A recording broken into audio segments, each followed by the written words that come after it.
What's up guys, today I wanted to go over the Hive skill that we have in the Division 2. This one really intrigued me and it was one of the first skills that I unlocked along with all the variants, and I'm pretty happy with it. Now I will be going over all the other different skills that we have in the Division 2 in depth, so if you're interested in that, make sure you hit that subscribe button. So the Hive skill is brand new to the series and is similar to a drone and seeker mine, kind of like a hybrid between the two of them. Basically, it's this little kettleball looking thing that you can throw out there and has an exceptionally large area of effect in comparison to pretty much all the other skills. It sends out little mini drones that perform different actions based on what variant of the skill that you have selected. The first variant I want to go over is the Stinger. This is the first one that I unlocked and is probably the most basic and easy to use version of this skill. The Stinger sends out a bunch of attack drones that swarm any hostiles in the area.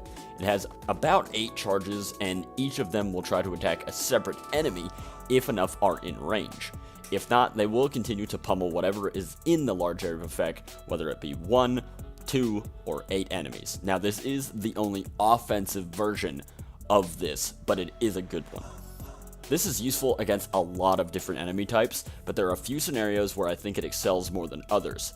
Namely, when you have a lot of armored enemies that are in the area. This is great for chipping down those bars and leaving them exposed to your shots. It is also very good if a lot of rushers are running through one part of the map and you want to slow them down before they can become too much of a nuisance. The only downsides to this variant are that it has a fairly hefty cooldown if it uses all of its charges, and they are not great against the actual heavy enemies because they are not affected by the stagger, and it doesn't do quite enough damage to break their armor. But all in all, a control build, this is a fantastic option for you, and endgame level gear should take care of that cooldown.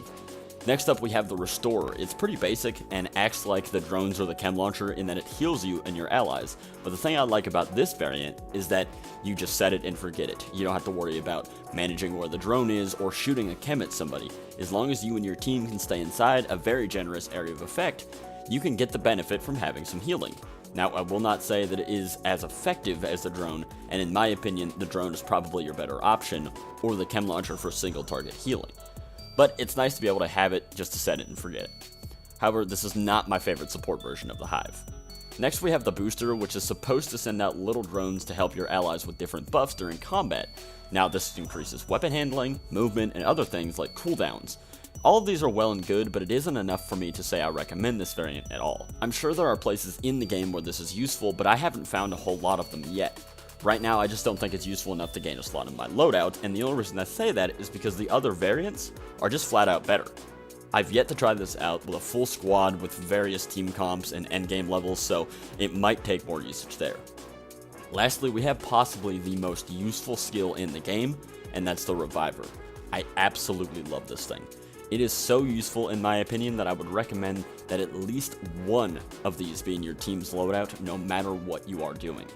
It can revive completely downed allies without you needing to actually go to them and hold your action button, which can be invaluable in areas that are respawn restricted and your teammate dies in a really inopportune location.